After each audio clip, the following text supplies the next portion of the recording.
Di pesta ulang tahunnya yang ke-28, kakakku menarik tanganku dan berteriak di depan semua tamu, "Kenalkan, ini adikku.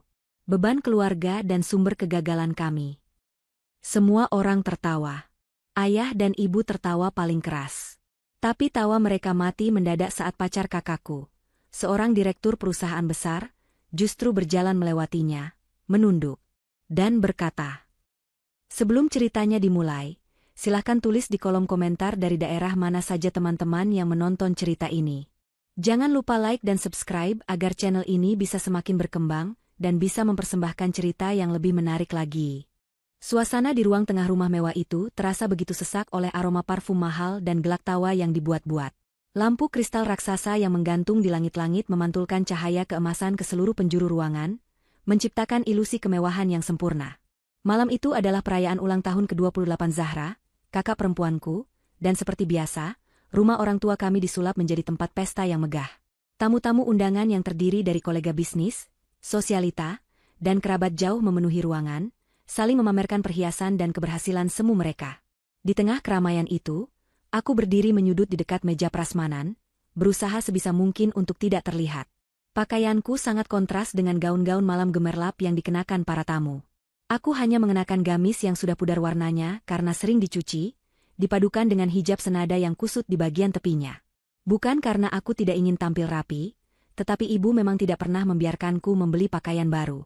Uang yang ada di rumah ini, menurut ibu, hanya pantas digunakan untuk keperluan Zahra dan citra keluarga.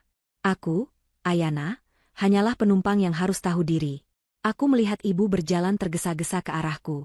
Wajahnya yang dipoles make-up tebal tampak garang saat melihat keberadaanku. Tangannya yang dipenuhi cincin emas mencengkeram lengan atasku dengan kuat, menyalurkan rasa sakit yang sengaja ia berikan. Ibu berbisik dengan nada tajam, memperingatkan agar aku tidak mempermalukan keluarga dengan penampilan gembelku. Ia menyuruhku untuk bersembunyi di dapur, dan hanya keluar jika pelayan membutuhkan bantuan untuk mengangkat piring kotor. Aku hanya mengangguk pelan, sudah terbiasa dengan perlakuan seperti ini selama bertahun-tahun. Bagi mereka, aku adalah noda di atas kain sutra keluarga ini. Namun, sebelum aku sempat melangkah mundur ke area dapur, suara musik tiba-tiba mengecil. Perhatian seluruh ruangan tertuju ke arah tangga utama yang melengkung indah. Di sana, Zahra turun dengan anggun bak seorang putri raja. Ia mengenakan gaun merah menyala yang memperlihatkan lekuk tubuhnya, dengan kalung berlian melingkar di lehernya. Di sebelahnya, seorang pria tampan dengan setelan jas hitam mahal menggandeng tangannya. Pria itu adalah Indra, kekasih baru Zahra yang konon adalah seorang direktur muda di perusahaan multinasional tempat Zahra bekerja. Pak Rudi, ayahku, berdiri di ujung tangga dengan wajah bangga yang meluap-luap, seolah-olah ia baru saja memenangkan lotre terbesar dalam hidupnya. Tepuk tangan riuh membahana menyambut pasangan itu. Zahra melambaikan tangan dengan senyum lebar, menikmati setiap detik pemujaan yang ia terima. Aku menghentikan langkahku, terpaku melihat pemandangan itu. Ada rasa perih di dada, bukan karena iri, melainkan karena ketidakadilan yang begitu nyata. Selama ini aku yang mengurus segala keperluan rumah, membereskan kekacauan administrasi ayah, bahkan diam-diam membayar tagihan listrik yang sering mereka lupakan, namun aku tetap dianggap tidak ada. Zahra dan Indra sampai di panggung kecil yang sudah disiapkan. Indra tampak tenang, wajahnya datar dan sulit ditebak, berbeda dengan Zahra yang terlihat sangat bersemangat. Zahra mengambil mikrofon, mengucapkan terima kasih kepada para tamu yang hadir. Ia menceritakan betapa suksesnya karirnya tahun ini, bagaimana ia berhasil memimpin proyek besar, dan betapa beruntungnya ia memiliki keluarga yang mendukung serta kekasih yang hebat seperti Indra. Tiba-tiba, tatapan Zahra menyapu ruangan dan berhenti tepat di tempatku berdiri. Senyum manis di wajahnya berubah menjadi seringai licik yang sangat aku kenal. Firasatku memburuk. Aku ingin lari ke dapur, tapi kakiku terasa berat seolah dipaku ke lantai. Zahra memanggil namaku lewat mikrofon, suaranya terdengar manis namun penuh bisa. Ia meminta adik tersayangnya untuk naik ke panggung. Semua mata kini tertuju padaku. Tatapan mereka beragam, ada yang jijik, ada yang kasihan, namun kebanyakan menatap dengan rasa ingin tahu yang merendahkan. Ibu yang tadi menyuruhku pergi, kini mendorong punggungku kasar agar aku maju. Ia berbisik bahwa jika aku tidak menurut, aku akan tidur di teras malam ini. Dengan langkah gemetar, aku berjalan membelah kerumunan tamu yang wangi itu, menaiki panggung, dan berdiri di samping Zahra yang gemerlap. Kontras itu begitu menyakitkan mata. Zahra yang bersinar dan aku yang kusam. Zahra segera merangkul bahuku, namun cengkeramannya terasa menyakitkan. Ia mendekatkan mikrofon ke bibirnya lagi dan mulai berbicara. Ia memperkenalkan aku kepada Indra dan seluruh tamu undangan. Kata-kata yang keluar dari mulutnya bagaikan sembilu yang mengiris hati.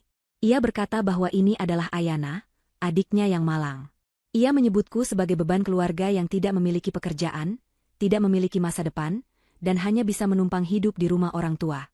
Ia bahkan menambahkan bumbu cerita bahwa aku sering membuat masalah dan menjadi sumber kegagalan di keluarga kami.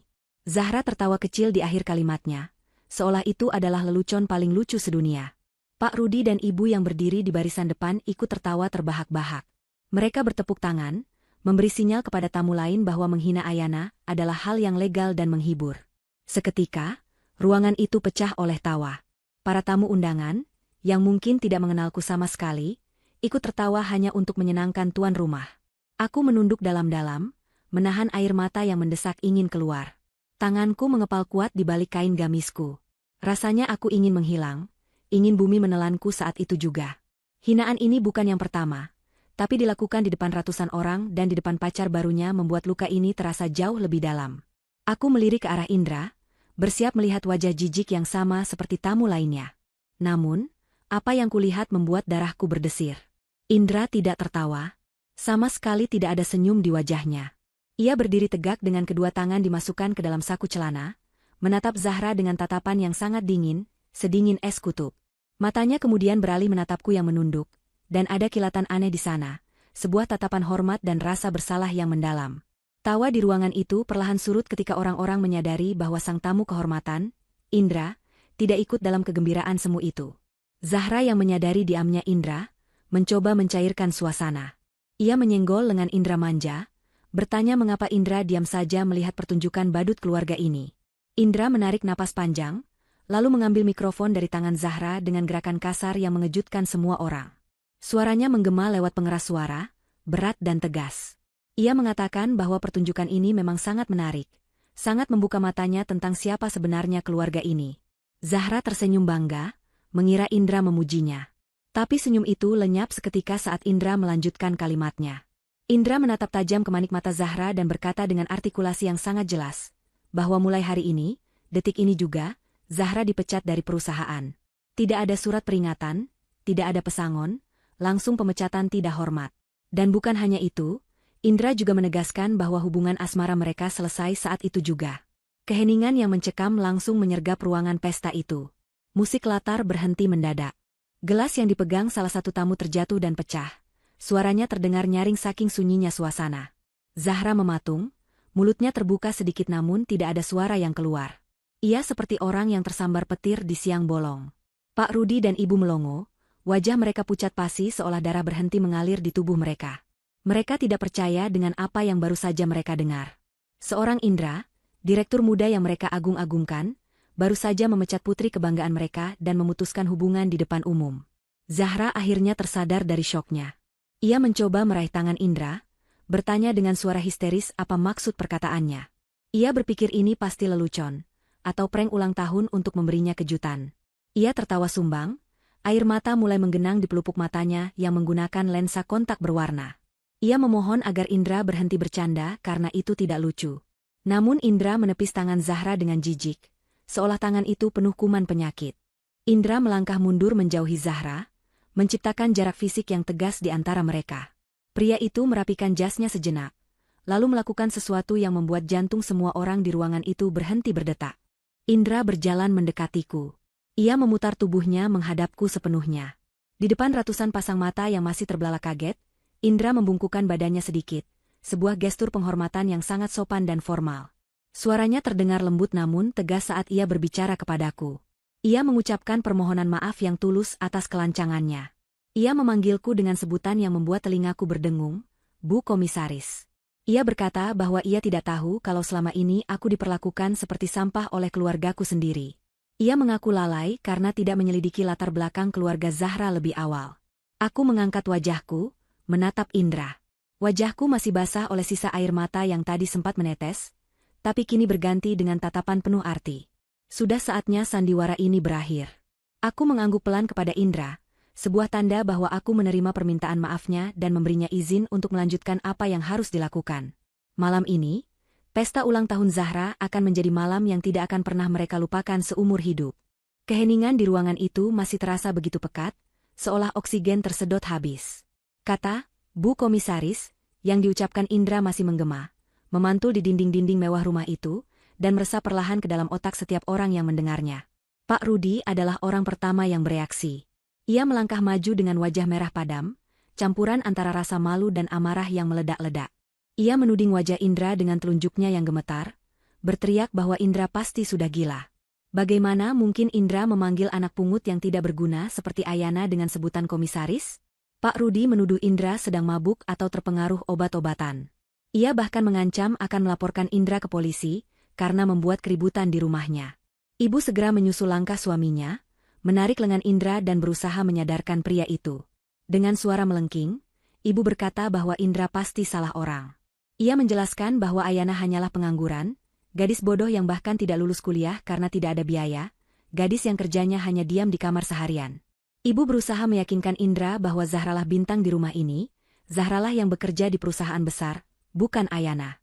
Zahra sendiri masih berdiri kaku di panggung, air matanya sudah melunturkan maskara mahalnya, membuat wajahnya terlihat berantakan dan menakutkan. Ia menatap aku dan Indra bergantian dengan tatapan kosong. Otaknya gagal memproses realita yang berputar 180 derajat dalam hitungan detik. Indra menepis tangan ibu dengan kasar, lalu menatap kedua orang tua itu dengan tatapan merendahkan. Ia merogoh saku jas bagian dalamnya, dan mengeluarkan sebuah tablet tipis. Dengan gerakan cepat, ia menyalakan layar tablet itu dan menghubungkannya ke proyektor yang sedianya digunakan untuk menampilkan slide foto masa kecil Zahra. Layar besar di belakang panggung kini menampilkan bagan struktur organisasi perusahaan raksasa tempat Zahra bekerja, holding company yang membawahi puluhan anak perusahaan di berbagai sektor. Di posisi paling puncak, di atas jajaran direksi, tertera sebuah nama yang ditulis dengan huruf tebal dan besar, Ayana. Tidak ada gelar panjang, hanya satu nama itu, namun posisinya menguasai kepemilikan saham mayoritas mutlak sebesar 85%. Indra mulai menjelaskan dengan nada bicara, seperti seorang dosen yang sedang mengajar murid-murid bebal. Ia menjelaskan bahwa Zahra hanyalah seorang manajer cabang kecil, sebuah posisi yang bisa digantikan kapan saja. Zahra bisa mendapatkan posisi itu bukan karena prestasinya yang gemilang, melainkan karena ada instruksi khusus dari pemilik saham utama untuk menerima Zahra bekerja tanpa tes yang sulit. Dan pemilik saham utama itu adalah Ayana. Indra menunjuk ke arahku yang masih berdiri diam dengan wajah tenang. Ia menjelaskan bahwa selama 5 tahun terakhir, Ayana bekerja secara remote, mengendalikan arah kebijakan perusahaan dari balik layar, dari dalam kamar sempit yang sering dihina oleh ibu sebagai sarang kemalasan. Zahra menjerit histeris, menyangkal semua fakta itu. Ia berteriak bahwa itu semua bohong, data itu pasti palsu. Ia mengklaim bahwa ia yang membiayai hidup keluarga ini, ia yang membeli mobil, ia yang merenovasi rumah. Indra tertawa sinis mendengar penyangkalan itu. Ia menggeser layar tabletnya lagi, menampilkan data aliran dana keuangan. Terpampang jelas di sana riwayat transfer bulanan. Gaji Zahra sebenarnya hanya cukup untuk biaya hidup standar. Kemewahan yang mereka nikmati, mobil baru, renovasi rumah, pesta-pesta mewah, semuanya dibiayai oleh dividen perusahaan yang masuk rekening khusus keluarga. Rekening yang selama ini dipegang oleh Zahra, namun dananya bersumber murni dari keuntungan saham milik Ayana yang berbaik hati membaginya. Zahra selama ini menipu orang tuanya. Ia mengakui uang dividen Ayana sebagai hasil bonus kerjanya sendiri. Ia mencuri kredit atas jerih payah Ayana untuk mendapatkan kasih sayang dan pujian dari Pak Rudi dan Ibu. Dan Pak Rudi serta Ibu, yang buta oleh harta, tidak pernah sekalipun mengecek kebenaran itu. Mereka lebih suka percaya pada narasi bahwa anak cantik mereka yang sukses, dan anak pendiam mereka yang gagal. Fakta ini menghantam Pak Rudi dan Ibu lebih keras daripada pukulan fisik. Kaki Ibu lemah seketika, ia terduduk di lantai marmer yang dingin. Tatapannya nanar menatapku. Mulutnya komat kamit menyebut namaku, tapi tidak ada suara yang keluar. Aku akhirnya memutuskan untuk berbicara. Aku melangkah maju, mengambil mikrofon dari tangan Indra. Suaraku terdengar tenang, tidak ada getaran ketakutan lagi. Aku menatap langsung ke mata Pak Rudi yang kini tertunduk. Aku berkata bahwa selama ini aku diam, karena aku masih menghargai mereka sebagai orang tua yang membesarkanku. Aku membiarkan mereka menikmati hasil keringatku, karena aku berharap suatu hari nanti mereka akan melihatku sebagai anak, bukan sebagai mesin ATM atau beban. Tapi malam ini, harapan itu sudah mati. Hinaan mereka di depan umum telah membunuh sisa rasa hormat yang aku miliki. Aku menjelaskan bahwa aku tidak butuh pengakuan mereka lagi. Lalu aku menoleh pada Indra dan memberikan instruksi pertamaku sebagai komisaris di depan umum. Aku memerintahkan Indra untuk membekukan seluruh aset yang terdaftar atas nama perusahaan maupun fasilitas yang diberikan kepada Zahra dan keluarga ini. Aku meminta Indra untuk menarik semua mobil operasional, memblokir kartu kredit korporat yang disalahgunakan Zahra, dan menghentikan aliran dana dividen ke rekening keluarga mulai detik ini juga. Indra mengangguk patuh, jarinya menari di atas layar tablet, mengeksekusi perintahku secara real-time melalui sistem perusahaan. Notifikasi bunyi bip dari ponsel Zahra, Pak Rudi, dan Ibu terdengar bersahutan. Itu adalah notifikasi dari bank bahwa transaksi mereka ditolak dan rekening dibekukan. Zahra berlari ke arahku, hendak menyerangku karena kalap. Tapi dua orang petugas keamanan berpakaian safari, yang ternyata adalah pengawal pribadiku yang menyamar menjadi tamu, langsung sigap menahan tubuh Zahra. Zahra meronta-ronta, memaki-maki aku dengan kata-kata kotor, menyebutku pencuri dan penipu. Tamu-tamu undangan yang menyaksikan drama ini mulai berbisik-bisik, beberapa bahkan merekam kejadian itu dengan ponsel mereka. Reputasi keluarga ini hancur lebur dalam hitungan menit. Mereka yang tadi tertawa bersamaku, kini menatap keluarga Pak Rudi dengan tatapan jijik dan kasihan. Aku menatap Zahra yang sedang ditahan, lalu berkata dengan suara datar, "Kalian bilang aku beban? Baiklah, sekarang beban itu sudah pergi. Silakan kalian pikul sendiri beban hidup kalian mulai sekarang." Setelah mengucapkan itu, aku memberi isyarat kepada Indra. Indra menekan satu tombol terakhir di tabletnya. Tiba-tiba, seluruh lampu di rumah mewah itu padam total. Gelap gulita menyelimuti pesta itu. Jeritan panik terdengar dari para tamu. Sistem kelistrikan pintar rumah ini terhubung dengan server perusahaan yang biayanya ditanggung kantor. Dengan pemecatan Zahra, otomatis fasilitas itu diputus. Dalam kegelapan itu, terdengar suara langkah kaki para pelayan yang pergi meninggalkan ruangan. Ternyata para pelayan, catering, dan dekorasi pesta ini juga belum dibayar lunas oleh Zahra. Mereka hanya dijanjikan akan dibayar setelah pesta. Mengetahui tuan rumah bangkrut dan aset dibekukan, mereka memilih pergi dan membereskan barang-barang mereka. Pesta ulang tahun yang seharusnya menjadi momen kejayaan Zahra, kini berubah menjadi mimpi buruk yang gelap dan menakutkan. Aku merasakan tangan Indra menuntunku dengan lembut menembus kegelapan, membawaku keluar dari rumah neraka itu menuju kebebasan yang sesungguhnya. Di belakangku, terdengar tangisan ibu dan teriakan frustrasi Pak Rudi yang memanggil-manggil namaku, tapi aku tidak menoleh sedikitpun. Pintu depan tertutup di belakangku, memisahkan duniaku yang baru dengan kehancuran mereka. Rumah mewah yang kini gelap gulita itu terasa seperti kuburan raksasa. Para tamu undangan sudah bubar dengan perasaan campur aduk, menyisakan jejak gelas pecah dan makanan yang belum sempat disentuh di meja prasmanan. Di tengah kekacauan itu, Pak Rudi dan Ibu bukannya merenung atau meminta maaf, amarah mereka justru meledak membabi buta. Dalam benak mereka yang sudah terlanjur keruh oleh ego, akulah penyebab semua kehancuran ini. Bukan kebohongan Zahra, bukan keserakahan mereka, tapi kelancangan Ayana yang berani melawan.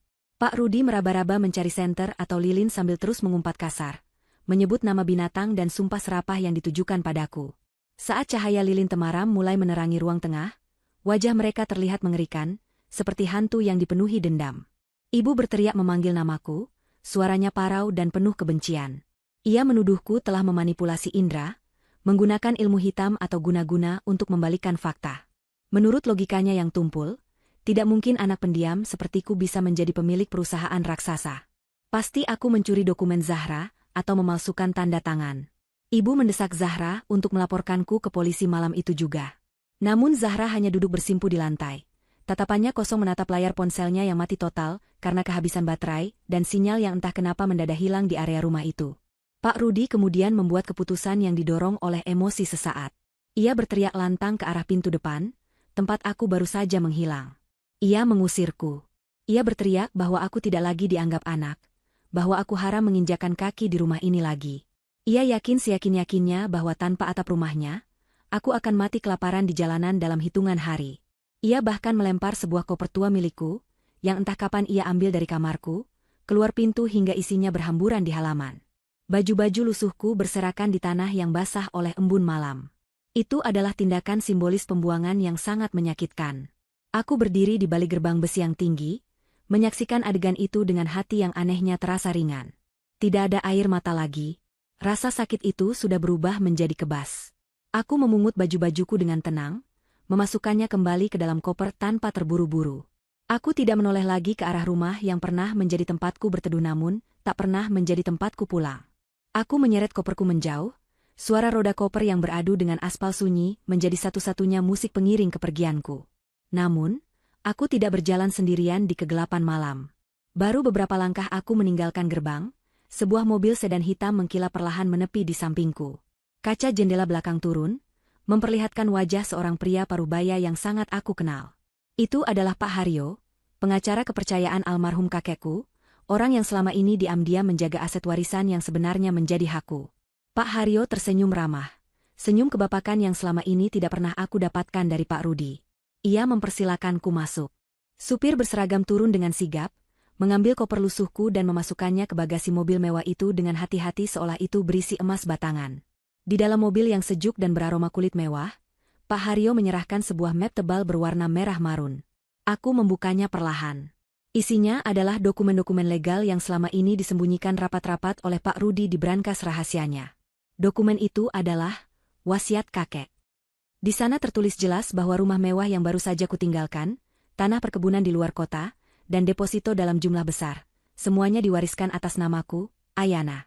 Kakek tahu betul tabiat Pak Rudi yang boros dan tidak jujur, sehingga ia mengunci warisan itu agar baru bisa dibuka saat aku berusia 25 tahun, atau saat aku sudah mandiri. Dan malam ini, definisi mandiri itu telah terbukti sempurna. Sementara itu, di dalam rumah, kepanikan mulai melanda Zahra. Ia mencoba memesan ojek online untuk pergi ke hotel, tapi aplikasinya menolak memproses pesanan karena metode pembayarannya terhubung dengan rekening yang sudah dibekukan. Ia mencoba menelpon teman-temannya untuk minta jemputan, tapi tidak ada satupun yang mengangkat. Berita tentang kejadian di pesta tadi rupanya sudah menyebar cepat lewat grup chat dan media sosial. Teman-teman sosialitanya yang dulu memujanya kini menjauh, tidak mau terlibat dengan seseorang yang baru saja dipermalukan oleh konglomerat sekelas Indra. Zahra akhirnya memutuskan untuk check-in di hotel bintang 5 terdekat menggunakan sisa uang tunai di dompetnya, berharap bisa tidur nyenyak dan melupakan mimpi buruk ini. Ia pergi dengan taksi konvensional yang kebetulan lewat. Namun, saat sampai di resepsionis hotel yang megah, ia kembali mendapat tamparan realita. Saat petugas hotel menginput data KTP-nya, sistem hotel memberikan peringatan merah. Petugas itu, dengan sopan namun tegas, mengatakan bahwa mereka tidak bisa menerima Zahra sebagai tamu. "Maaf Mbak," kata petugas itu, "status kependudukan dan aset Anda sedang dalam pengawasan pihak berwajib terkait dugaan penggelapan dana korporasi. Kami tidak bisa memproses check-in Anda." Zahra ternganga. Ia diusir dari hotel, bukan karena tidak punya uang, tapi karena namanya sudah cacat. Malam itu, Zahra, sang putri kebanggaan, terpaksa tidur meringkuk di kursi tunggu lobi rumah sakit umum terdekat, satu-satunya tempat yang buka 24 jam dan gratis. 1 bulan telah berlalu sejak malam pesta yang membawa petaka itu. Kehidupan keluarga Pak Rudi berubah drastis bagaikan roda yang berputar kencang ke bawah dan menghantam dasar jurang. Rumah mewah yang dulu mereka banggakan kini telah disegel oleh bank. Pihak bank bergerak cepat setelah mengetahui bahwa Zahra memalsukan dokumen penjaminan dengan menggunakan aset perusahaan sebagai jaminan utang pribadinya. Tanpa perlindungan dari perusahaan Ayana, utang-utang itu jatuh tempo seketika.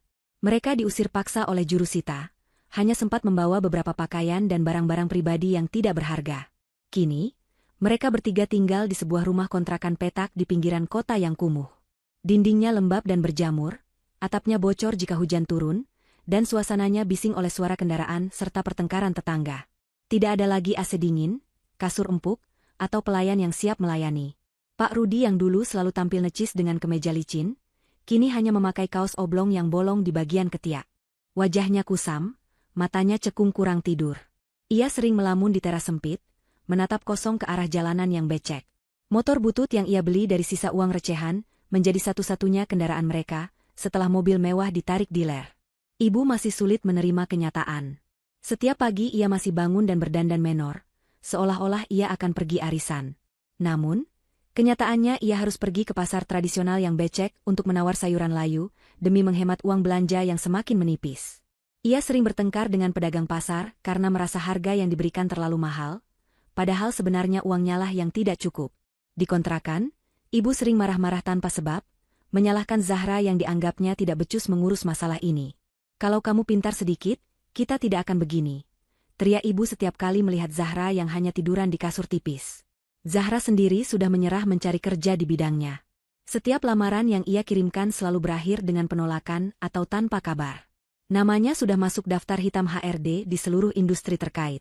Kasus penggelapan dan pemecatan tidak hormat dari perusahaan besar, membuat tidak ada satupun perusahaan yang berani mempekerjakannya. Akhirnya, Zahra terpaksa bekerja sebagai pelayan di sebuah warung makan kecil. Gajinya sangat kecil, bahkan tidak cukup untuk membeli satupun produk perawatan kulit wajah yang dulu biasa ia pakai. Kulitnya mulai kusam, tangannya kasar karena sering mencuci piring dengan sabun colek yang keras. Suatu sore yang panas, saat Zahra sedang membongkar kardus-kardus barang pindahan untuk mencari baju yang masih layak pakai, ia menemukan sebuah buku tulis tua bersampul biru. Itu adalah buku harian Ayana yang tertinggal. Karena penasaran dan bosan, Zahra membukanya. Awalnya ia berniat mencari bahan untuk mengejek Ayana, tapi matanya terbelalak saat membaca isinya. Buku itu bukan berisi curhatan cengeng, melainkan penuh dengan diagram, sketsa, dan perhitungan bisnis yang rumit. Di halaman-halaman awal, tertanggal 5 tahun lalu, Ayana menuliskan ide tentang sebuah platform digital yang mengintegrasikan logistik dan e-commerce. Ide yang saat itu pernah Ayana utarakan di meja makan dan ditertawakan habis-habisan oleh Pak Rudi sebagai hayalan orang bodoh yang kebanyakan mimpi. Namun, lembar demi lembar berikutnya menunjukkan bagaimana ide itu berkembang menjadi rencana bisnis yang matang, lengkap dengan strategi pemasaran dan proyeksi keuangan. Zahra gemetar saat menyadari bahwa skema bisnis dalam buku ini persis sama dengan model bisnis perusahaan raksasa yang kini memecatnya. Ternyata, hayalan bodoh, itu adalah blueprint atau cetak biru kesuksesan Ayana. Ayana tidak hanya bermimpi, ia mewujudkannya diam-diam, langkah demi langkah, saat keluarganya sibuk menghamburkan uang. Zahra merasa ditampar oleh kenyataan bahwa adiknya yang ia anggap bodoh ternyata adalah seorang jenius yang visioner. Sore itu juga, saat mereka sedang makan malam dengan menu tahu tempe dan sambal di lantai kontrakan, televisi tabung 14 inci di sudut ruangan menyiarkan berita bisnis. Gambarnya agak buram dan suaranya kresek-kresek, tapi beritanya terdengar jelas. Pembawa berita dengan antusias mengumumkan daftar 10 pengusaha muda terkaya dan paling berpengaruh tahun ini. Dan di urutan teratas, muncullah foto Ayana. Wajahnya terlihat anggun dengan hijab modern, tersenyum percaya diri di depan gedung perkantoran megah miliknya. Tulisan di layar kaca berbunyi, Ayana, CEO muslimah misterius yang mengubah wajah industri digital. Pembawa berita menceritakan kisah inspiratif Ayana yang membangun kerajaannya dari nol, tanpa bantuan keluarga, dan kini aktif dalam berbagai kegiatan filantropi. Pak Rudi tersedak nasinya. Ibu menjatuhkan sendoknya ke lantai dengan bunyi berdenting nyaring. Mata mereka terpaku pada layar TV, melihat sosok yang dulu mereka sebut beban, kini dipuja oleh seluruh negeri. Di layar itu, Ayana terlihat bercahaya, jauh dari jangkauan tangan kotor mereka. Kenyataan pahit menghantam ulu hati mereka. Mereka telah membuang berlian demi mempertahankan batu kerikil. Melihat wajah Ayana terpampang di layar televisi sebagai miliarder muda, sebuah rencana licik mulai tumbuh di kepala Pak Rudi dan Ibu. Bukan rasa penyesalan yang tulus yang muncul, melainkan insting parasit yang ingin kembali menempel pada inangnya. Malam itu, mereka mengadakan rapat keluarga darurat di kontrakan sempit itu. Ibu dengan semangat berapi-api menyusun strategi. Menurutnya, Ayana pasti masih memiliki hati yang lemah. Darah lebih kental daripada air. Kata ibu yakin, lupa bahwa dialah yang pertama kali membuang darah itu. Mereka memutuskan untuk mendatangi kantor pusat Ayana, memainkan peran sebagai orang tua yang rindu dan hilaf, lalu perlahan meminta bantuan keuangan. Keesokan harinya, mereka bangun pagi-pagi sekali. Ibu membongkar tumpukan baju lama, mencari pakaian yang terlihat paling sopan namun cukup lusuh untuk memancing rasa iba. Pak Rudi mengenakan kemeja batik yang sudah pudar warnanya dan peci miring, mencoba menampilkan citra ayah yang alim dan sederhana. Zahra, yang awalnya enggan karena gengsi, akhirnya ikut juga setelah dipaksa ibu. Ia mengenakan baju kurung sederhana tanpa make-up, rambutnya diikat asal-asalan agar terlihat menderita. Mereka bertiga naik angkutan umum, berdesak-desakan dengan penumpang lain menuju kawasan bisnis elit di pusat kota. Sesampainya di gedung pencakar langit milik Ayana, mereka sempat ternganga melihat kemegahannya. Lobi gedung itu saja lebih luas dari rumah lama mereka. Lantainya marmer mengkilap, AC-nya sejuk, dan orang-orang yang lalu lalang berpakaian sangat rapi. Saat mereka mendekati meja resepsionis, petugas keamanan sempat menghadang karena penampilan mereka yang mencolok kumuh. Namun, ibu langsung berteriak histeris, "Kami orang tua Ayana, pemilik gedung ini, berani sekali kalian menghalangi kami." Keributan itu menarik perhatian. Resepsionis, yang sudah mendapat instruksi khusus dari Ayana jika hal ini terjadi, akhirnya mengizinkan mereka naik, tapi bukan ke ruangan CEO, melainkan ke sebuah ruang rapat kecil di lantai dasar. Mereka duduk dengan gelisah di kursi empuk ruang rapat itu. Ibu sudah menyiapkan air mata buayanya, sementara Pak Rudi melatih kalimat-kalimat manisnya. Pintu terbuka. Mereka serentak berdiri, berharap melihat Ayana yang akan berlari memeluk mereka sambil menangis. Namun yang masuk bukanlah Ayana, melainkan seorang wanita muda berpakaian formal dengan wajah tegas, asisten pribadi Ayana. Di belakangnya, 2 orang pengawal berbadan tegap berdiri menjaga pintu. Asisten itu tidak tersenyum sedikitpun. Ia meletakkan sebuah amplop coklat tebal di atas meja. Ibu Ayana tidak bisa menemui Anda sekalian, kata asisten itu dingin. Tapi beliau menitipkan pesan ini. Pak Rudi dengan cepat menyambar amplop itu, matanya berbinar tamak. Dalam bayangannya, amplop itu berisi cek kosong atau setidaknya uang tunai untuk modal hidup. Dengan tangan gemetar, ia merobek amplop itu. Isinya berhamburan ke meja, bukan uang, melainkan tumpukan kertas tagihan. Itu adalah rincian utang gaya hidup mereka selama 5 tahun terakhir. Tagihan kartu kredit Zahra, cicilan mobil mewah Pak Rudi, biaya perawatan kecantikan ibu, biaya liburan ke luar negeri, semuanya tercatat rapi, lengkap dengan bukti transfer dari rekening perusahaan yang disalahgunakan. Wajah mereka pucat pasi. Asisten itu melanjutkan, Ibu Ayana berpesan, beliau tidak akan menuntut kalian secara hukum atas penggelapan ini, dengan satu syarat, jangan pernah ganggu hidup beliau lagi. Anggap ini sebagai pemutihan utang terakhir. Tapi jika kalian berani mendekat lagi, semua bukti ini akan diserahkan ke polisi. Ibu langsung histeris. Ia menjatuhkan diri ke lantai, mencoba memeluk kaki asisten itu, mengira itu bisa meluluhkan hati Ayana yang mungkin sedang menonton lewat CCTV. Tolong sampaikan pada anakku. Ibunya sakit. Kami kelaparan. Masa dia tega melihat orang tuanya seperti ini? Teriak ibu. Tiba-tiba, suara Ayana terdengar lewat intercom di ruangan itu. Suaranya jernih, tenang, namun menusuk tulang. Jangan sentuh staf saya, kata Ayana. Kalian lupa? Saya bukan anak kalian. Saya hanya beban yang sudah kalian buang ke tempat sampah. Dan sampah tidak punya kewajiban untuk menghidupi pembuangnya. Pulanglah, sebelum saya berubah pikiran dan memenjarakan kalian semua. Suara itu mematikan harapan mereka seketika. Ayana yang dulu penurut sudah mati. Yang ada kini adalah pengusaha wanita yang dingin dan tak tersentuh. Dengan langkah gontai dan perasaan hancur, mereka diusir keluar gedung oleh keamanan, kembali ke panasnya jalanan aspal, kembali ke kenyataan bahwa pintu emas itu telah tertutup selamanya. Penolakan mentah-mentah dari Ayana membuat api kemarahan kembali menyala di hati Zahra. Rasa malu dan sakit hati karena diusir seperti pengemis mengubah keputusaasaannya menjadi dendam yang berbahaya. Di kontrakan sempit mereka malam itu, Zahra tidak bisa tidur. Otaknya berputar mencari cara untuk menjatuhkan Ayana. Ia sadar ia tidak bisa melawan Ayana dengan uang atau kekuasaan, tapi ia bisa menggunakan senjata yang paling efektif di era digital, opini publik. Zahra tahu betul bahwa masyarakat sangat sensitif dengan isu anak durhaka. Keesokan harinya, Zahra menghubungi salah satu teman lamanya yang bekerja di sebuah akun gosip online terkenal. Teman itu sebenarnya enggan, tapi Zahra menjanjikan sebuah berita eksklusif yang akan meledak viral. Zahra mulai menyusun narasi bohong. Ia mengarang cerita bahwa Ayana sebenarnya mencuri ide bisnis dari Zahra saat Zahra sedang sakit, lalu memanipulasi orang tua mereka hingga mereka jatuh miskin.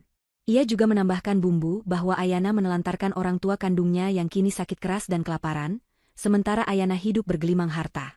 Untuk memperkuat fitnahnya, Zahra membuat video di media sosial. Dengan kemampuan aktingnya yang mumpuni, ia tampil dengan wajah polos tanpa make-up, mata sembab, dan pakaian lusuh. Ia menangis terseduh-seduh di depan kamera, menceritakan kisah sedih keluarganya yang dizolimi oleh saudaranya sendiri yang kini jadi orang kaya. Ia memotret kondisi kontrakannya yang kumuh dan memotret ibu yang sedang tiduran, yang sebenarnya hanya sedang tidur siang, dengan caption, "Ibu sakit keras tapi tak ada biaya berobat karena semua aset diambil adikku." Video itu meledak. Netizen yang mudah terpancing emosi langsung menyerbu akun media sosial bisnis Ayana. Kolom komentar penuh dengan hujatan, caci maki, dan seruan boikot. Tagar Ayana anak durhaka mulai trending. Zahra tersenyum puas melihat kekacauan itu dari layar ponsel retaknya. Ia merasa menang. Ia bahkan mendapat tawaran endorsement kecil-kecilan dari simpati netizen. Di pihak lain, musuh-musuh bisnis Ayana melihat celah ini dan ikut memanasi suasana, menyewa buzzer untuk semakin menyudutkan Ayana. Namun, Yang tidak Zahra ketahui adalah bahwa diamnya Ayana bukanlah tanda kelemahan, melainkan strategi perang. Indra, yang kini menjabat sebagai Direktur Operasional mendampingi Ayana, sebenarnya sudah memantau pergerakan digital Zahra sejak awal. Indra menyadap komunikasi Zahra atas izin pengadilan, karena adanya indikasi upaya pencemaran nama baik korporasi. Ayana sengaja membiarkan Zahra merasa di atas angin, membiarkannya menyebarkan kebohongan seluas-luasnya, agar jatuhnya nanti semakin sakit dan tak terbantahkan. Puncak drama ini terjadi saat Zahra melakukan live streaming di akun media sosialnya. Ia berjanji akan membongkar bukti-bukti kejahatan Ayana. Penonton live-nya mencapai ratusan ribu orang. Zahra sedang berapi-api berbicara di depan kamera ponselnya, memegang tumpukan kertas kosong yang ia klaim sebagai bukti. Tiba-tiba, pintu kontrakan mereka didobrak dengan keras. Zahra terlonjak kaget. Ponselnya hampir terjatuh tapi tetap merekam kejadian itu secara langsung. Masuklah beberapa petugas kepolisian berseragam lengkap dari unit cybercrime. Di belakang mereka, wartawan dari berbagai stasiun TV, yang diundang resmi oleh tim kuasa hukum Ayana, ikut merekam. Polisi langsung membacakan surat penangkapan. Saudari Zahra, Anda kami tangkap atas dugaan pelanggaran UU ITE, pencemaran nama baik, dan penyebaran berita bohong yang mengakibatkan kerugian material pada perusahaan publik, kata petugas dengan tegas. Wajah Zahra pucat pasi, matanya melotot horor. Ia mencoba berteriak minta tolong pada netizen di live-nya, tapi komentar yang masuk justru berbalik menyerangnya. Ternyata, sesaat sebelum polisi masuk, akun resmi perusahaan Ayana merilis video klarifikasi yang sangat telak. Video itu berisi rekaman CCTV saat Zahra dan orang tuanya mengusir Ayana, bukti-bukti transfer uang yang digelapkan Zahra selama ini, dan rekaman suara Zahra saat sedang merencanakan fitnah itu dengan teman gosipnya. Netizen yang tadinya membela Zahra langsung berbalik menghujatnya sebagai ratu drama dan kakak jahat. Penangkapan Zahra ditonton jutaan orang secara live. Ia digiring keluar kontrakan dengan tangan diborgol, menangis meraung-raung, sementara ibu dan Pak Rudi hanya bisa bengong di pojokan, menyadari bahwa senjata terakhir mereka justru meledak di tangan sendiri. Suasana ruang sidang pengadilan hari itu terasa begitu berat dan mencekam. Lampu-lampu ruangan yang biasanya redup kini terasa menyorot tajam ke arah kursi pesakitan di mana Zahra duduk. Penampilannya sungguh menyedihkan. Rambutnya yang dulu selalu tertata rapi kini kusut. Wajahnya kusam tanpa riasan, dan matanya bengkak karena terlalu banyak menangis. Rompi tahanan berwarna oranye yang dikenakannya seolah menjadi stempel kegagalan yang tak terhapuskan. Di barisan kursi pengunjung, Pak Rudi dan Ibu duduk meringkuk, tampak jauh lebih tua dari usia mereka yang sebenarnya. Mereka menunduk dalam-dalam, tak berani menatap ke arah meja penuntut, apalagi ke arah wartawan yang berdesakan di belakang pagar pembatas. Sidang hari ini adalah sidang dengan agenda pembacaan putusan dan pembelaan terakhir. Kasus Zahra telah menjadi sorotan nasional, sebuah drama keluarga yang berubah menjadi skandal hukum dan korporasi. Jaksa penuntut umum telah membeberkan bukti-bukti yang tak terbantahkan, rekam jejak digital fitnah yang disebarkan Zahra, bukti forensik manipulasi laporan keuangan perusahaan selama ia bekerja, hingga kesaksian para ahli tentang kerugian imaterial yang diderita perusahaan Ayana akibat kampanye hitam tersebut. Zahra didakwa dengan pasal berlapis tentang pencemaran nama baik, penyebaran berita bohong, dan penipuan korporasi. Ancaman hukumannya tidak main-main, penjara bertahun-tahun menantinya. Saat hakim ketua mengetuk palu untuk membuka sidang, keheningan menyergap ruangan. Namun, kejutan sebenarnya baru dimulai ketika pintu ruang sidang terbuka dan Ayana melangkah masuk. Ia datang sebagai saksi korban sekaligus pemilik perusahaan yang dirugikan. Penampilan Ayana sangat kontras dengan keluarganya. Ia mengenakan setelan blazer dan rok panjang yang elegan namun sopan, hijabnya tertata rapi, wajahnya tenang memancarkan aura wibawa yang sulit dibantah. Indra berjalan di sampingnya, setia mendampingi sebagai pelindung dan rekan kerja. Melihat kedatangan Ayana, pertahanan mental Pak Rudi dan Ibu runtuh seketika. Ibu, yang selama ini masih memendam sedikit ego, tiba-tiba berlari menerobos barisan keamanan. Ia menjatuhkan dirinya di kaki Ayana sebelum sempat dicegah oleh petugas. Suara tangisannya memilukan, menggema di seluruh ruang sidang. Ayana, anakku. Tolong ampuni kakakmu. Ampuni kami, raungnya sambil mencium ujung sepatu Ayana. Kami orang tuamu, nak, darah dagingmu. Jangan biarkan kakakmu membusuk di penjara. Pak Rudi ikut bersimpu di belakang ibu, air mata membasahi pipinya yang keriput. Pemandangan itu sungguh dramatis, sebuah ironi dari kesombongan mereka beberapa bulan yang lalu. Hakim mengetuk palu berulang kali meminta ketertiban, namun Ayana mengangkat tangan kanannya, memberi isyarat halus meminta waktu sejenak. Hakim mengangguk, memberikan izin. Ayana menunduk menatap kedua orang tua yang kini bersujud di kakinya. Tidak ada rasa iba di matanya, hanya tatapan dingin yang menyimpan luka lama yang telah mengering. Ia mundur selangkah, melepaskan kakinya dari pegangan tangan ibu. Kemudian, Ayana mengeluarkan sebuah amplop putih dari tas kerjanya. Amplop itu terlihat biasa saja, namun isinya adalah bom waktu yang akan menghancurkan sisa-sisa ikatan emosional di antara mereka.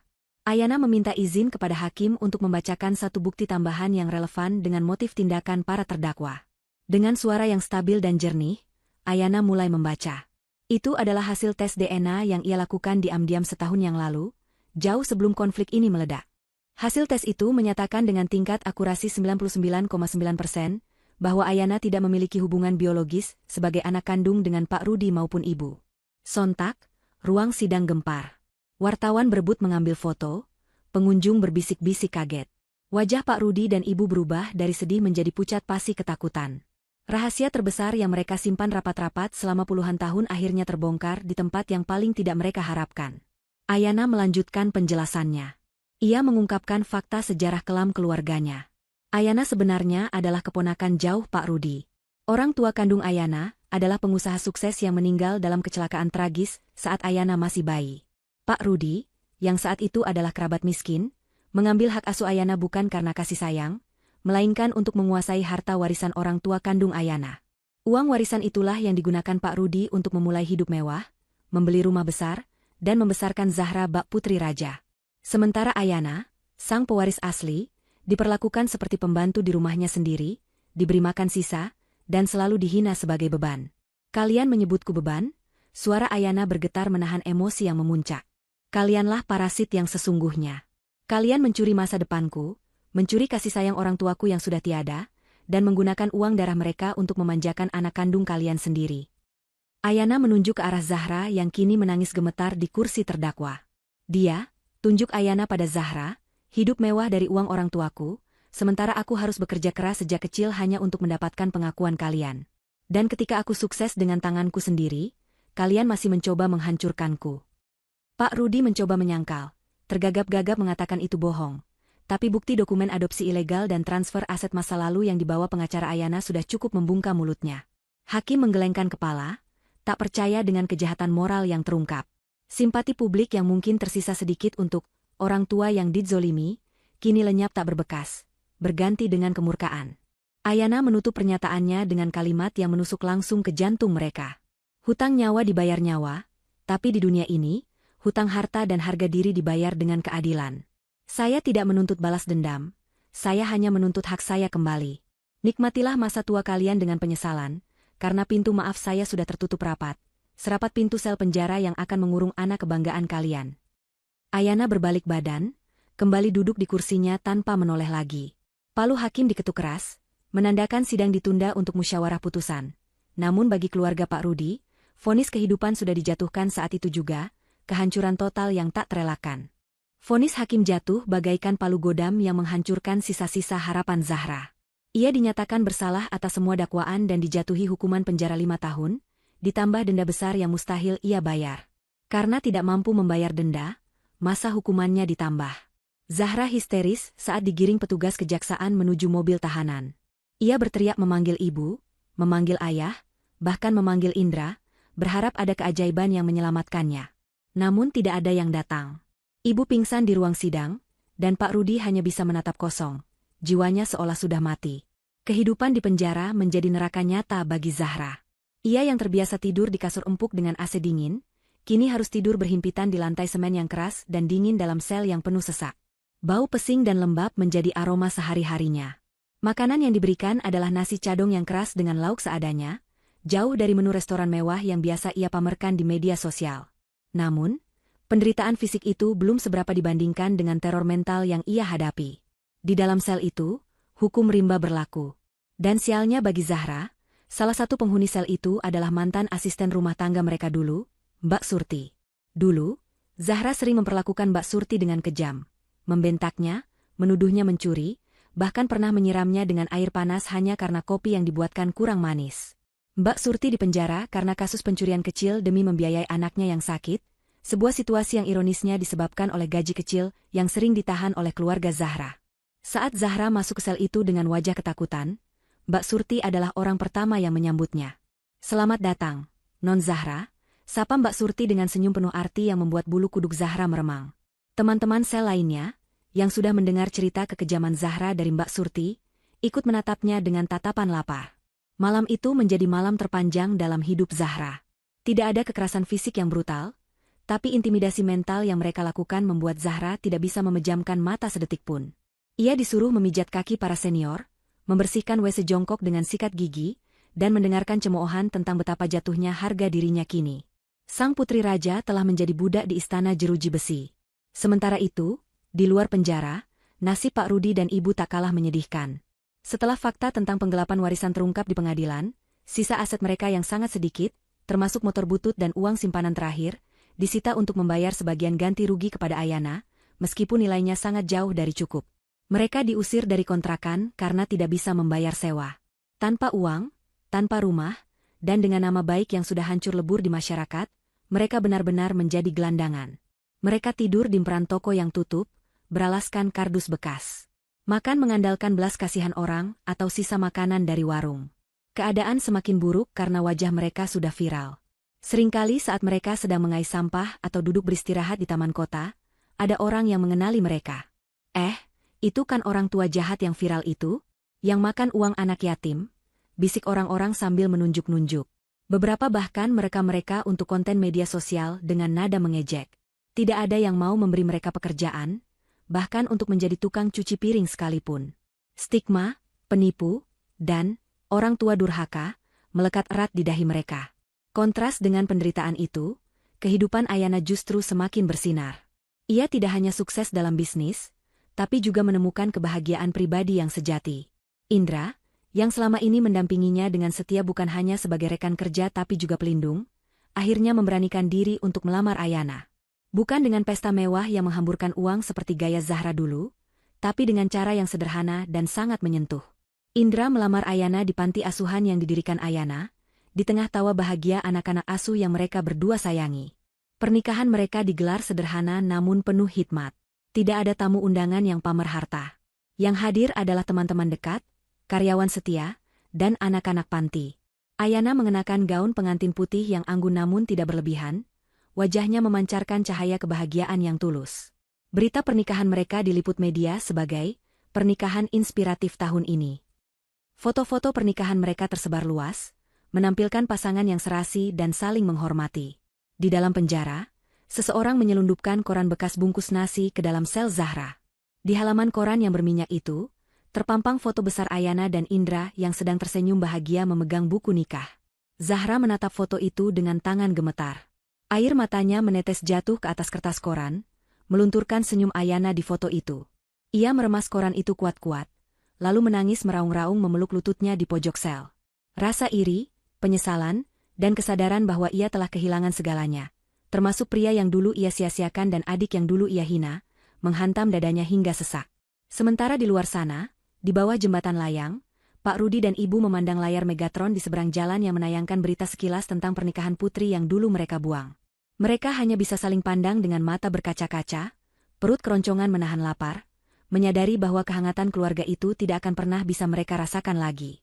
6 bulan telah berlalu sejak ketukan palu hakim memisahkan nasib keluarga itu kedua kutub yang berlawanan. Langit kota sore itu tampak kelabu, menggantung rendah dengan awan hitam yang siap menumpahkan hujan deras. Di bawah jembatan layang yang lembab dan berbau pesing, Pak Rudi dan Ibu duduk meringkuk beralaskan kardus bekas yang sudah lembek karena terkena rembesan air hujan semalam. Tubuh mereka yang dulu gemuk karena terlalu banyak makan enak, kini kurus kering tinggal tulang berbalut kulit. Pakaian mereka compang-camping, kemeja batik Pak Rudi yang dulu menjadi kebanggaannya kini sudah berubah warna menjadi coklat kusam bercampur debu jalanan. Ibu, yang dulu tidak pernah lepas dari krim wajah mahal, kini memiliki wajah yang penuh kerutan dalam, kulitnya terbakar matahari, dan rambutnya memutih tanpa pernah disemir lagi. Batu kering terdengar menyakitkan dari tenggorokan Ibu. Ia menggigil kedinginan, mencoba merapatkan jaket tipis yang ia temukan di tempat pembuangan sampah beberapa hari lalu. Perut mereka berbunyi nyaring, sebuah orkestra kelaparan yang sudah menjadi teman setia dalam beberapa bulan terakhir. Hari ini mereka belum makan sama sekali. Uang receh hasil memulung botol plastik kemarin sudah habis untuk membeli obat warung pereda sakit kepala Pak Rudi. Kehidupan jalanan ternyata jauh lebih kejam daripada bayangan terburuk mereka. Tidak ada teman, tidak ada saudara, dan yang paling menyakitkan, tidak ada harga diri. Setiap kali mereka mencoba meminta pekerjaan di warung makan atau toko kelontong, mereka diusir seperti hama. Wajah mereka terlalu terkenal sebagai orang tua durhaka yang viral di internet. Jejak digital kejahatan mereka menjadi tato permanen yang menutup semua pintu rezeki. Di tengah keputusasaan itu, Pak Rudi tiba-tiba teringat tanggal hari ini. Ini adalah hari ulang tahun pernikahan mereka. Dulu, mereka akan merayakannya di restoran mewah dengan uang hasil memeras Ayana. Kenangan itu membawa rasa sakit yang menusuk. Pak Rudi mengajak ibu untuk berjalan ke arah perumahan elit tempat rumah lama mereka berada.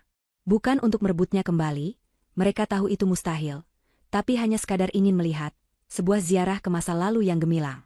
Dengan langkah tertatih, mereka berjalan berkilo-kilometer, menyeret kaki yang bengkak penuh luka lecet. Sesampainya di depan gerbang perumahan, mereka dihadang satpam. Namun, kebetulan satpam yang berjaga adalah karyawan baru yang tidak mengenali wajah mereka, sehingga mereka dibiarkan menunggu di trotoar seberang jalan, asalkan tidak masuk ke area kompleks. Dari kejauhan, mereka bisa melihat rumah lama mereka. Rumah itu kini tampak jauh lebih indah. Dindingnya dicat ulang dengan warna putih bersih yang elegan, tamannya tertata rapi penuh bunga, dan pagar besinya tampak kokoh. Itu adalah rumah Ayana sekarang. Rumah yang seharusnya menjadi tempat mereka bernaung jika saja mereka tidak serakah. Menjelang senja, sebuah mobil SUV hitam mewah meluncur pelan mendekati gerbang. Jantung ibu berdegup kencang. Ia mengenali plat nomor itu. Itu mobil Ayana. Tanpa berpikir panjang, didorong oleh rasa lapar dan kerinduan yang manipulatif, ibu nekat berlari ke tengah jalan, merentangkan tangannya menghadang mobil itu. Pak Rudi tergopoh-gopoh menyusul di belakangnya. Mobil itu mengerem mendadak. Bannya berdecit di aspal basah. Supir membunyikan klakson panjang, kaget dengan aksi nekat dua gelandangan itu. Pintu gerbang rumah terbuka, dan beberapa petugas keamanan pribadi Ayana langsung berlari keluar, siap mengamankan situasi. Mereka menarik paksa ibu dan Pak Rudi ke pinggir jalan. Ibu meronta-ronta, berteriak histeris memanggil nama Ayana. Ayana, ini ibu, nak, lihat ibu. Kami kelaparan. Tolong buka pintunya, nak. Teriakannya parau, bercampur air mata. Pak Rudi ikut berteriak, memohon belas kasihan, mengatakan bahwa mereka belum makan seharian dan sakit-sakitan. Kaca jendela belakang mobil itu perlahan turun, tapi hanya seperempatnya saja. Cukup untuk memperlihatkan sepasang mata yang menatap dari dalam. Mata itu milik Ayana. Tidak ada kebencian yang meledak-ledak di sana, yang ada hanya tatapan kosong dan dingin, seperti menatap orang asing yang tidak dikenal. Di sebelahnya, terlihat bayangan Indra yang sedang memegang tangan Ayana, menenangkannya. Ibu mencoba maju lagi, berharap tangan Ayana akan terulur memberinya uang atau mengajaknya masuk. Namun, Ayana tidak berkata apa-apa. Ia hanya memberikan isyarat kecil kepada ajudannya yang duduk di kursi depan. Ajudan itu turun dari mobil, membawa 2 kotak nasi kotak styrofoam dan sebotol air mineral. Dengan wajah datar, ajudan itu menyerahkan bungkusan itu kepada Pak Rudi. Ini sedekah dari Ibu Ayana atas nama hamba Allah. Mohon diterima dan jangan menghalangi jalan lagi, kata ajudan itu tegas. Pak Rudi menerima nasi kotak itu dengan tangan gemetar. Ia menatap ke arah jendela mobil, berharap ada kata-kata tambahan, mungkin sapaan, ayah, atau ibu. Tapi harapan itu hancur saat kaca mobil kembali naik perlahan, menutup akses visual mereka ke dunia Ayana yang nyaman. Mobil itu kemudian melaju masuk ke dalam gerbang rumah yang megah, meninggalkan mereka di trotoar yang mulai basah oleh gerimis. Gerbang besi tertutup rapat dengan suara dentuman logam yang berat, seolah menjadi palu vonis terakhir yang menegaskan bahwa hubungan mereka benar-benar sudah putus. Ibu terduduk lemas di aspal, memeluk kotak nasi itu sambil menangis meraung-raung. Bukan tangisan pertobatan murni, melainkan tangisan penyesalan atas hilangnya sumber uang mereka. Mereka membuka kotak nasi itu dengan tangan kotor. Isinya nasi putih hangat dengan lauk ayam bakar yang lezat, makanan termewah yang mereka lihat selama 6 bulan ini. Namun, saat suapan pertama masuk ke mulut, rasanya seperti menelan duri. Setiap butir nasi itu mengingatkan mereka pada betapa nikmatnya hidup yang dulu mereka sia-siakan. Mereka makan sambil menangis di pinggir jalan, di bawah guyuran hujan yang semakin deras, disaksikan oleh orang-orang yang lewat yang menatap mereka dengan pandangan jijik. Di seberang sana, di balik tembok tinggi rumah Ayana, lampu-lampu taman menyala terang, hangat, dan damai. Sebuah surga yang pintu gerbangnya telah mereka kunci sendiri dari luar. Penyesalan itu datang bukan hanya terlambat, tapi sudah tidak berguna lagi. Mereka masih hidup, tapi bagi Ayana, mereka sudah lama mati. Sementara orang tuanya hidup menggelandang di jalanan, Zahra menjalani hari-harinya di balik jeruji besi yang dingin. 5 tahun penjara terasa seperti 5 abad bagi wanita yang dulu terbiasa hidup sebagai ratu sosialita itu. Penjara telah merenggut segalanya dari Zahra. Kecantikannya, kesombongannya, dan masa depannya. Wajahnya kini kusam dan berjerawat karena air penjara yang kotor dan stres berkepanjangan. Tubuhnya yang dulu ramping terawat kini kurus kering. Punggungnya mulai membungkuk karena sering tidur meringkuk di lantai keras tanpa alas yang layak. Setiap pagi, Zahra harus bangun sebelum subuh untuk mengantre kamar mandi yang baunya busuk dan airnya sering mati. Tidak ada lagi ritual perawatan kulit 1 jam yang biasa ia lakukan. Gantinya adalah sikut-sikutan dengan narapidana lain, hanya untuk mendapatkan 1 gayung air. Mbak Surti, mantan pembantunya yang kini menjadi kepala kamar di sel itu, memastikan Zahra mendapatkan jatah piket yang paling berat. Zahra harus membersihkan WC jongkok yang mampet dengan tangan kosong, mengepel lantai koridor yang panjang, dan mencuci baju teman-teman selnya. Setiap kali Zahra mencoba membantah atau mengeluh lelah, cibiran dan ancaman fisik dari narapidana lain langsung membungkamnya. Dulu kamu nyuruh saya ngepel sampai tangan saya lecetkan, non? Sekarang rasakan sendiri gimana rasanya jadi babu. Sindir Mbak Surti suatu hari saat melihat Zahra menangis sambil menyikat lantai. Kalimat itu menampar Zahra lebih keras daripada pukulan fisik. Karma itu nyata, dan ia datang dengan bunga berbunga yang harus dibayar lunas setiap detik. Zahra sering duduk di pojok sel saat jam istirahat, menatap tembok kusam yang penuh coretan putus asa. Ia membayangkan hidupnya dulu, pesta-pesta mewah, pujian orang-orang, dan kehangatan pelukan Indra. Bayangan itu kini menjadi siksaan batin yang paling kejam. Ia merindukan Indra, pria yang dulu ia campakan dan ia manfaatkan, yang kini menjadi suami adiknya sendiri. Suatu hari, seorang narapidana baru masuk ke sel mereka. Narapidana itu membawa potongan koran bekas yang ia sembunyikan di balik bajunya. Zahra, yang haus akan berita dunia luar, meminjam koran itu. Matanya langsung terpaku pada sebuah artikel di halaman Gaya Hidup. Di sana terpampang foto besar Ayana, yang sedang meresmikan gedung pencakar langit baru untuk kantor pusat perusahaannya. Ayana terlihat sangat berwibawa, mengenakan busana muslimah modern yang elegan, tersenyum lebar sambil memegang gunting pita. Di sampingnya, Indra berdiri gagah, menatap Ayana dengan tatapan penuh cinta yang dulu, sangat dulu, pernah Zahra lihat ditujukan padanya. Tapi yang membuat dada Zahra sesak bukan hanya kesuksesan itu. Di artikel itu tertulis bahwa Ayana sedang mengandung anak pertama, buah cintanya dengan Indra. Judul artikelnya berbunyi, Ayana, dari anak tiri yang terbuang menjadi ratu bisnis dan calon ibu yang bahagia. Zahra meremas koran itu hingga lecek. Rasa iri membakar dadanya hingga ia sulit bernapas. Adiknya, beban keluarga, kini memiliki segalanya. Harta, tahta, cinta, dan keluarga yang utuh. Sementara dia, anak emas, membusuk di penjara, sendirian, tanpa ada satupun yang peduli. Bahkan orang tuanya tidak pernah berkunjung, karena Zahra tidak tahu bahwa mereka pun kini hidup menggelandang. Kesadaran bahwa ia telah kalah telak dalam permainan hidup ini, membuat Zahra menjerit histeris di dalam sel. Sebuah teriakan keputusasaan yang hanya dijawab oleh gema tembok penjara yang dingin. Skene berpindah ke kantor Ayana di lantai teratas gedung pencakar langit yang baru diresmikan. Ruangan itu luas, berdinding kaca yang menyajikan pemandangan seluruh kota Jakarta dari ketinggian. Matahari senja sedang turun, melukis langit dengan warna jingga dan ungu yang memukau. Ayana berdiri di dekat jendela, tangannya membelai lembut perutnya yang mulai membuncit. Ia menatap ke bawah, ke arah jalanan kota yang terlihat kecil seperti mainan. Di suatu tempat di bawah sana, ia tahu orang tua angkatnya sedang berjuang bertahan hidup, dan di sudut kota yang lain, kakaknya sedang menjalani hukuman. Pintu ruangan terbuka. Indra masuk membawa nampan berisi segelas susu hangat dan sepiring buah potong. Ia meletakkan nampan di meja kerja, lalu berjalan memeluk Ayana dari belakang. Ia mencium puncak kepala istrinya dengan lembut. Sedang memikirkan apa? Tanya Indra pelan. Ayana menghela napas panjang, lalu tersenyum tipis. Memikirkan betapa lucunya takdir. Jawabnya, dulu aku berdoa setiap malam agar bisa keluar dari rumah itu, agar aku bisa dianggap ada. Sekarang, aku memiliki dunia ini, tapi rasanya biasa saja. Tidak ada rasa dendam yang meledak-ledak, tidak ada rasa puas yang jahat saat melihat mereka hancur. Yang ada hanya rasa lega. Seperti baru saja meletakkan ransel yang sangat berat dari pundakku. Indra memutar tubuh Ayana agar menghadapnya. Ia menatap mata istrinya lekat-lekat. Itu karena hatimu bersih, Ayana. Kamu tidak membiarkan kebencian mengubahmu menjadi seperti mereka.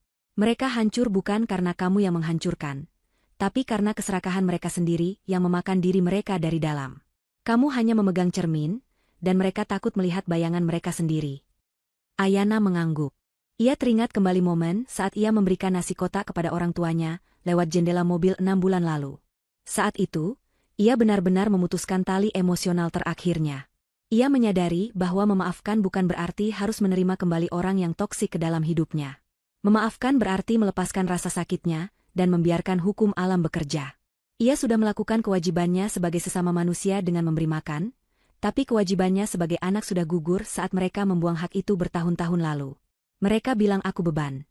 Gumam Ayana pelan, mengulangi kalimat yang dulu selalu menghantuinya. Tapi mereka lupa, bebanlah yang melatih otot menjadi kuat. Beban itu yang memaksaku belajar bisnis diam-diam, beban itu yang membuatku tahan banting. Sekarang aku kuat karena beban yang mereka taruh di pundakku. Dan mereka hancur karena tidak punya tulang punggung lagi untuk ditumpangi. Indra tersenyum bangga. Sekarang, beban itu sudah hilang. Kita bangun cerita baru untuk anak kita nanti. Cerita tentang keluarga yang sesungguhnya, yang dibangun di atas kasih sayang, bukan materi. Matahari akhirnya tenggelam sempurna, digantikan oleh gemerlap lampu kota yang mulai menyala satu persatu. Di bawah sana, Pak Rudi dan Ibu sedang berebut tempat tidur di emperan toko agar tidak kena angin malam. Di dalam penjara, Zahra sedang menatap langit-langit sel dengan tatapan kosong. Dan di atas sana, di puncak menara kesuksesannya, Ayana menyeruput susu hangatnya dengan tenang. Keadilan telah ditegakkan dengan cara yang paling sempurna. Bukan dengan pedang, tapi dengan kesuksesan yang tak terbantahkan. Layar kehidupan mereka menggelap, menutup kisah tentang si beban yang menjadi berlian, dan berlian palsu yang kembali menjadi debu. 10 tahun adalah waktu yang cukup lama untuk mengubah wajah dunia. Namun bagi mereka yang terkurung dalam penyesalan, 10 tahun terasa seperti 1 abad yang menyiksa. Pagi itu, gerbang besi penjara wanita berdecit terbuka, memuntahkan sesosok wanita yang terlihat jauh lebih tua dari usia sebenarnya. Itu adalah Zahra. Di usianya yang mendekati kepala 4, ia tampak seperti nenek-nenek berusia 60 tahun. Rambutnya yang dulu hitam berkilau kini dipenuhi uban yang kasar dan kusam, kulit wajahnya keriput dan berbintik hitam akibat paparan matahari saat kerja paksa di ladang penjara, dan giginya ada yang tanggal karena gizi buruk. Ia melangkah keluar dengan gamang, menyipitkan mata menghalau sinar matahari yang terasa asing. Tidak ada mobil mewah yang menjemput, tidak ada karangan bunga, tidak ada pelukan hangat. Hanya debu jalanan dan suara klakson truk yang menyambut kebebasannya. Zahra berjalan tanpa tujuan. Harta bendanya hanya sebuah tas plastik resek berisi 2 potong baju lusuh yang ia bawa masuk 5 tahun lalu. Uang di sakunya hanya cukup untuk ongkos angkot 1 kali jalan. Dunia di luar penjara telah berubah drastis. Gedung-gedung bertingkat makin banyak, teknologi semakin canggih, dan wajah kota semakin asing. Di setiap sudut jalan, ia melihat billboard digital raksasa yang menampilkan iklan layanan masyarakat atau produk teknologi. Ironisnya, sebagian besar iklan itu memuat logo perusahaan milik Ayana, yang kini telah meraksasa menjadi konglomerasi terbesar di negara ini. Wajah Ayana yang anggun dan berwibawa sering muncul di layar-layar itu, seolah menjadi pengawas abadi bagi penderitaan Zahra. Setiap kali melihat wajah adiknya yang bersinar itu, hati Zahra mencelos, rasa perih itu masih ada, namun kini bercampur dengan rasa takut yang amat sangat. Tujuan pertama Zahra adalah mencari orang tuanya. Selama di penjara, ia kehilangan kontak sama sekali. Ia menelusuri jejak mereka dari satu tempat kumuh ke tempat kumuh lainnya, bertanya pada gelandangan-gelandangan senior. Setelah berhari-hari mencari dan tidur di emperan toko, ia akhirnya mendapatkan informasi. Orang tuanya dikabarkan tinggal di kawasan pinggiran kali yang paling kotor, di sebuah gubuk liar yang terbuat dari spanduk bekas dan triplek lapuk. Dengan sisa tenaga terakhir, Zahra menyeret kakinya menuju lokasi tersebut. Bau busuk sampah dan limbah sungai menyengat hidungnya, tempat yang bahkan tikus pun enggan tinggali. Di sanalah ia menemukan mereka. Atau lebih tepatnya, apa yang tersisa dari mereka. Pak Rudi terbaring di atas kasur tipis yang sudah hitam warnanya. Tubuhnya lumpuh separuh akibat stroke yang tidak pernah diobati bertahun-tahun lalu. Matanya menatap langit-langit gubuk dengan tatapan kosong, mulutnya sedikit miring, mengeluarkan air liur yang tidak terkontrol. Di sampingnya, duduk seorang wanita tua kurus kering dengan rambut putih acak-acakan yang sedang memunguti kutu dari bajunya. Itu adalah ibu. Saat Zahra memanggilnya dengan suara parau, ibu menoleh. Namun, tidak ada binar pengenalan di matanya. Ibu sudah pikun parah. Kerasnya hidup di jalanan telah merenggut kewarasannya. Bu, ini Zahra, Bu. Anak ibu, isak Zahra sambil berlutut di tanah becek itu. Ia mencoba memegang tangan ibunya yang kotor. Ibu menatapnya bingung, lalu tiba-tiba tertawa cekikikan seperti anak kecil. Zahra? Zahra siapa? Anakku cantik, kaya raya. Kamu siapa? Pengemis ya? Pergi. Jangan minta makan di sini, usir ibu sambil melempar Zahra dengan botol plastik bekas. Hati Zahra hancur berkeping-keping. Ia berharap setidaknya ada pelukan rindu, tempat ia bisa mengadu nasib. Tapi yang ia temukan hanyalah rongsokan manusia yang sudah tidak mengenalnya lagi. Zahra menangis meraung-raung di depan gubuk itu, sementara Pak Rudi hanya bisa mengerang pelan, air matanya menetes dari sudut mata, satu-satunya tanda bahwa kesadarannya mungkin masih ada, terperangkap dalam tubuh yang tak berguna. Hari-hari berikutnya adalah neraka yang berulang. Zahra terpaksa tinggal di gubuk itu, merawat ayah yang lumpuh dan ibu yang gila. Ia bekerja sebagai pemulung, mengais sampah dari tong sampah perumahan elit, perumahan tempat dulu ia pernah tinggal. Setiap kali ia memungut botol bekas minuman mahal yang dulu biasa ia minum, rasanya seperti menelan bara api. Karma itu tidak berhenti di penjara, tapi berlanjut menjadi siklus kemiskinan yang menjerat lehernya. Zahra sering bertengkar dengan ibu yang pikun, berebut makanan sisa yang ia bawa pulang. Kehidupan mereka benar-benar berada di titik nadir kemanusiaan. Suatu sore yang cerah, Zahra sedang mengais sampah di dekat sebuah gedung pertemuan mewah. Hari itu ada acara besar, banyak mobil mewah berjejer parkir. Zahra yang berpenampilan kumuh dan bau, diusir oleh satpam agar menjauh. Ia berjalan mundur ke seberang jalan, berdiri di balik pohon besar sambil mengamati. Sebuah mobil limousine hitam berhenti tepat di depan lobi. Pintu dibuka oleh supir berseragam. Keluarlah sepasang suami istri yang sangat elegan, diikuti oleh dua orang anak kecil yang lucu dan tampan. Itu adalah Ayana dan Indra, beserta anak-anak mereka. Ayana terlihat semakin mempesona di usianya yang matang. Tidak ada jejak kesusahan di wajahnya, hanya ketenangan dan kebahagiaan. Ia membungkuk merapikan dasi anak laki-lakinya, lalu mencium kening anak perempuannya. Indra merangkul pinggang Ayana dengan mesra, membisikkan sesuatu yang membuat Ayana tertawa renyah. Tawa itu terdengar samar-samar sampai ke seberang jalan, sebuah suara yang terdengar seperti musik surga bagi telinga Zahra yang terbiasa mendengar cacian. Anak-anak Ayana berlarian kecil dengan gembira, tidak tahu apa itu kelaparan, tidak tahu apa itu penderitaan. Mereka adalah generasi baru yang tumbuh dalam cinta dan keberkahan, jauh dari racun keserakahan yang menghancurkan generasi sebelumnya. Zahra merasakan dorongan impulsif untuk berlari menyeberang. Ia ingin berteriak, ingin memanggil nama Ayana, ingin memohon ampun, atau mungkin sekadar ingin dilihat. Ayana, ini kakak. Tolong kakak, teriaknya dengan suara serak. Ia melangkah turun ke aspal. Namun, belum sempat ia mencapai tengah jalan, dua orang pengawal pribadi berbadan tegap yang berjaga di perimeter luar langsung sigap menghalanginya. Mereka tidak berlaku kasar, namun tegas. Tubuh Zahra yang ringkih dengan mudah didorong mundur kembali ke trotoar. Maaf Bu, dilarang mendekat. Area steril, kata pengawal itu dingin. Zahra mencoba memberontak. Itu adik saya. Saya kakaknya. Biarkan saya bicara. Pengawal itu hanya menatap Zahra dengan pandangan kasihan bercampur skeptis. Siapa yang akan percaya bahwa gelandangan bau busuk ini adalah kakak dari wanita terkaya di negara ini? Di kejauhan, Ayana sempat menoleh ke arah keributan itu sekilas. Namun, jarak dan keramaian membuat ia tidak bisa melihat jelas siapa wanita gila yang berteriak-teriak itu. Ayana hanya mengira itu adalah salah satu dari sekian banyak orang yang butuh bantuan yang sering datang ke acaranya.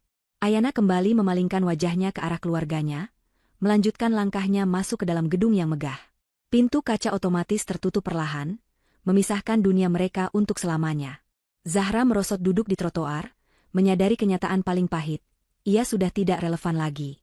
Bagi Ayana, Zahra bukan lagi musuh, bukan lagi ancaman, bahkan bukan lagi kenangan. Zahra hanyalah debu jalanan yang tak kasat mata.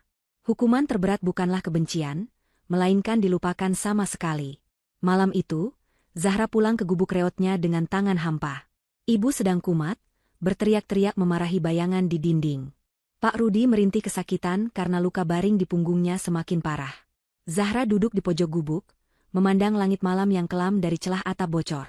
Ia teringat kembali momen ulang tahunnya 10 tahun lalu, saat ia dengan sombongnya menghina Ayana sebagai beban. Kata-kata itu kini berbalik menjadi kutukan abadi. Ia menatap kedua orang tuanya yang menyedihkan. Merekalah beban yang sesungguhnya sekarang, dan Zahra harus memikul beban itu sendirian sampai akhir hayatnya, tanpa harapan, tanpa ujung. Di kejauhan, kembang api meletus di langit kota, mungkin perayaan dari acara yang dihadiri Ayana tadi. Cahayanya warna-warni indah, namun bagi Zahra, itu hanyalah percikan api yang membakar sisa-sisa jiwanya. Ia memeluk lututnya, menenggelamkan wajahnya yang kotor, dan menangis tanpa suara. Siklus itu telah berakhir bagi Ayana, namun baru saja dimulai dalam bentuk siksaan abadi bagi mereka yang serakah. Keadilan Tuhan telah bekerja dengan presisi yang mengerikan, menempatkan setiap orang tepat di tempat yang pantas mereka dapatkan. Dan di dalam gubuk busuk itu, di bawah bayang-bayang gedung pencakar langit milik adiknya, Zahra akhirnya mengerti arti kata, selesai, yang diucapkan Indra 10 tahun lalu. Semuanya benar-benar sudah selesai. Benar-benar sudah selesai, benar-benar sudah selesai, benar-benar sudah selesai, benar-benar sudah selesai, benar-benar